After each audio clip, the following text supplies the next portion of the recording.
7th at the minute. So he's on course to equal his best result in Germany. I'm sure Henning will be happy with that. Henning's happy as long as he's in a rally car. Flat 6 right. Let's just listen to the last little bit here as he comes through the finish. 3:20.4 to beat. He's not going to do it. No, he is going to be slower. Let's see if he can slot into the top 3 at all. 23.3. Yeah, he does slot into 3rd. So for the moment, he's in the point scoring places. But there are plenty of talented drivers to come through. Jari stood there counting them down now because the next man in, Kimi Räikkönen. Now this was the scene of Räikkönen's first ever and only WRC stage win. Can Kimi pull out all the stops and do it in a minute? Latvala leads his stage in a minute, 3 minutes 20.4. Matthew Wilson 2.8. Henning Solberg at 2.9. That's the top 3 through. And here's Kimi about to go into the stage. Interestingly, of course, Kimi, as we said, set the fastest time through the Circus Maximus stage last year. That was a time of 3:13.9. That, of course, in last year's 2-litre generation of World Rally cars. I wonder if it's a combination of that, the engine power, and this slightly damp conditions. Oh, lost it under braking there. Kimi's going for it. He is. Yeah, I think he really does see this as an opportunity to kind of like to take points here. But I think it's just come loose. I didn't know what that was initially. It's just the wing. This car has been like in a demolition derby all weekend. He actually stated yesterday, he's locked up again there. He actually stated that he wished he'd stopped at home at one point yesterday. He was sick of visiting bridges and vineyards. He's even using, that's Formula One for you, he's using right on this curve as well. No one else has used that. Yeah, right out on the outside. Well, he is, of course, accustomed to the odd circuit race in Formula One. Certainly Rally Monte Carlo. The Monaco Grand Prix, of course. He's used to racing around the streets in a Formula One car. I'm not sure you can get away with clipping the curb quite as much as Kimi is. He's locking the brakes again. 3 times in the first 2 laps. I'm not sure how tight he is, but he's certainly pushing. And again. I wonder if he's got a problem here. Yeah, because it's always that. Yeah. I did hear he'd had a bit of an off recently. I wonder if he's something locking up on the front left there, isn't there? You can see that's where the damage is. The wing's flat, 2.8 down. The wing's flapping. That's nothing to worry about. But I'm just trying to get a look. Is that tyre actually up? Is that tyre fully inflated? Well, that is the corner where he keeps locking up, so it would make sense. It looks soft. It might be. But I think it's been like that from the start. Has he had a puncture in the previous stage, and that's his best tyre he's got left? That tyre is not fully inflated. Yeah. Well, we thought it was just him attacking, but and again another lock up. Well, unfortunately, that's a shame. We're not going to see Kimi. It's made it entertaining. Yeah, well, we're not going to see him challenge again right over the pavement. But unfortunately, we're not going to see Kimi fight for top honours with that small problem on the front left, slightly deflated tyre, we think. So unfortunately, what a shame. It really would have been good to see what Kimi could do on this circuit. Of course, he's got a much greater feel for the grip levels on tarmac, having spent so many years in circuit racing and former Formula One champion, of course, and he really seems to be struggling. I think he might have done that in here, having thought about it. Obviously, we didn't see the first few corners of his. He might well have just run wide and took that on knocked the rim off, the tyre off the rim. Oh, what a shame. 3:25.5, 5.1 seconds down. Very unfortunate finish to the rally for Kimi, but relief from his compatriot, Jari Matti. A bit of a shrug of the shoulders. What a shame. But, well, Kimi, he has made it to the finish and then obviously made another position up with Chris Meek going out earlier, so... Yeah, I'm positive I've just had Kai say we had a puncture the whole stage. Let's have a look at this. Yeah, I mean, that's him on lap 2 there. That tyre is not on the... It is on the rim, but it's not fully inflated, so... Well, that's one DS3 through. Here's another Citroen Privateer in the shape of former world champion Petter Solberg. Another man who... I don't know, he'll hate me for saying this, but it's been a bit lacklustre from Petter, and he can't put his finger on why this weekend just hasn't been there. Well, there's the power and the sort of speed is one thing, but there's also, I've lost count of how many punctures Petter's had this weekend. 3 in about 4 stages yesterday, and he just said to us yesterday, the car's different, but I can't tell you why, because I changed nothing, just on the handbrake. That's the first time I've seen anyone handbrake in there. Yeah, different technique here from Petter. Oof, and you can really see from his camera here how much he's used to curve a little bit like, but I think that was because he was a bit wacky and wild.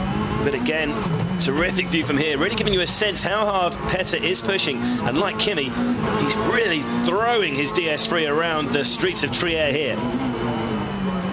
Jari watching on. I think Jari maybe will be safe here. Let's see. Petter's got about a lap and a bit to go. It's never been a happy hunting ground for Petter in Germany. A couple of fifth-place finishes, his best result. It's bizarre, that. It really is. Yeah. Very talented driver, of course. We know he's got the speed to win power stages. And remember, of course, he is until 3/10 of a second down on Jari Matti. It's going to be interesting this last lap. He's gone about it a completely different way to Latvala. Latvala was really neat and tidy, like Loeb style. Petter is just throwing his car around, handbraking it in places where no one else has handbraked it. Yeah, he is, of course. Well, it could be about to change this afternoon, but at the moment he is the only other driver still competing who's ever won a tarmac event. I think Corsica, was it, 2003? Yeah. So he does have form on tarmac, but not this weekend. Let's see that was after a shakedown crash as well. Yeah, let's see what he can do through the last few corners. 3:20.4, the time to beat Jari Matti. He's coming into the home straight now. Just those couple of chicanes to get through. He's hustled this car around. If he gets this is through pure desire and commitment. This is. I mean, Latvala, as I said, was neat and tidy. Petter has just thrown this around and taken it by the scruff of its neck. Petter, of course, never short of desire. Let's see how much desire he's got through the last corner. 3:20.4, the time to beat. Petter comes through. It's going to be very close. It's the same. It's the same. Well, it's going to. Well, there you go. It's gone down to the nearest 100th of a second. 400th of a second quicker. Petter Solberg is now our leader. Jari Matti can head back to the service park across the river. But Petter is our new power stage leader by the nearest 100th of a second. Latvala second, of course. Wilson still in third place. He's 2.8 seconds down, but we have the cream of the crop still to come, shall we say. Yeah, Latvala still to win a power stage. Not saying Petter's going to win this one at the minute, but he is still to win one. Yeah, Petter currently holding off. Mikko Hirvonen on the line, fourth place at the minute. It's been a tough weekend for Mikko again. Yeah, he had been looking at least like he was going to score a podium finish, but again, a puncture for Mikko. It held him back. It's his 100th event driving for Ford, but, well, not the results he would have hoped for this weekend with the his championship hopes dwindling. I don't know whether he's done the same as...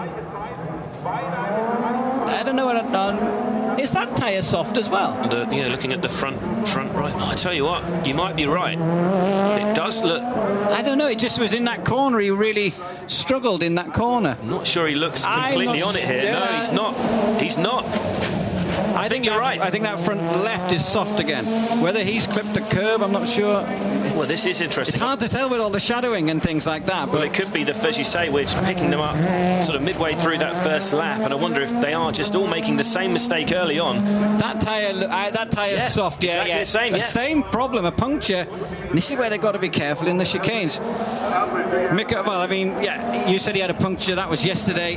On Friday, he hit a wall before then, so struggled there. Yeah, he's understeering on right-handers, so Hirvonen is out of the running in the power stage points, that's for sure. Yeah, it seems he's made exactly the same mistake as his compatriot Kimi Räikkönen. There's a curb early on where they're obviously running wide on and still with a little bit of lock on. And when we're saying 9.5 seconds down on what's Petter Solberg now with the 3:20.4 time to beat. And Mikko's not going to trouble it, so no extra championship points for Mikko this time in the power stage. That'll be even more disappointment for him. Let's just listen to Jarmo Lehtinen. Petter already relief. He's realised that Mikko's got a problem. The thing with this is they've got to be so careful. That tyre is going to start. He's nearly finished, but if he go much quicker, that tyre will delaminate. But what I was going to say is, it's coming off. Oh, it's coming off the rim. Look at this now. He's coming down the straight here, and this probably, I mean, he'll get to the end of the stage, not an issue. This is what they do regularly, but he is now really limping through. Yeah, unfortunately for Mikko, he did start this stage with a lead of more than 1 minute 20 seconds on Petter. So, well, I think he should hold that off, but yeah, that's not an issue. Now, when we keep saying you've got to puncture that, in defence of Michelin, I don't think this is a tyre issue. I think this is a driver issue using the curbs. So look at it now, it's rolling right off the rim at 340.0. Yeah, well, disappointing finish to the rally, Mikko Hirvonen, but back in the stage, that of course he's safe. Yeah, relieves the pressure completely on Danny Sordo. Petter Solberg's happy. He's still the man to beat in the power stages, but in the Circus Maximus test right now is Danny Sordo. And what a weekend this is going to be for Mini if he can hang on through these last few kilometres. Danny Sordo on course for the first podium finish for Mini in the John Cooper Works in just their third rally back in the World Championship and their first rally on tarmac. Danny Sordo, of course, renowned as a tarmac expert. He's come so close to Sebastian Loeb on a number of occasions, and this is exactly why the team have brought him in. Well, it was, and I have to say there was a couple of people that had this as a bit of a shock podium, and I was thinking they were all in fantasy world, but Danny Sordo has done a fantastic job. The car's been strong, and let's just hope he can get through these 4.3 Ks, because if he does, this is probably the biggest result of the weekend, because we need more manufacturers in, and if they kept getting beat and having poor performances, they would soon disappear away.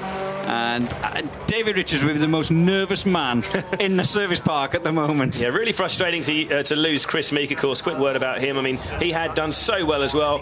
Could have been on course for a 5th place finish today. But anyway, Danny Sordo's in 3rd. Chris can come back to fight another day. He can. This man, along with, well, this man, in my opinion, is the only person from my memory this weekend, we've only missed 2 stages, not to have had a puncture or a problem. 1.2 down on the split. He ain't bothered. He's taking the podium. And for now, his front left tyre at least looks okay. But 1.2 seconds down on the best time so far from Petter Solberg. We thought Petter looked a bit wild, but it was certainly effective. Yep, you're okay at the minute, Petter. You've got a bit of a problem with 2 Frenchmen to come yet, but... yeah, that's true. At the minute, Petter potentially is going to score a point unless Sordo takes a big chunk out of this or a shortcut or something. But the Mini sounds great. The noise resonating off the buildings of Trier. Yeah, and Danny finished 2nd here 3 times, and yet another podium finish. 2 more tarmac rounds, of course, to come for Mini later in the season, so we're going to really watch his pace with interest. What a terrific base they have to build on now with this car. There was something quite amusing at the end of the final stage yesterday when Loeb had his puncture. Sordo said to me, why did that never happen when I was in 2nd place and teammate to Loeb? But this might mean more to him than anything else. Exactly, no matter. Let's see him through the finish line.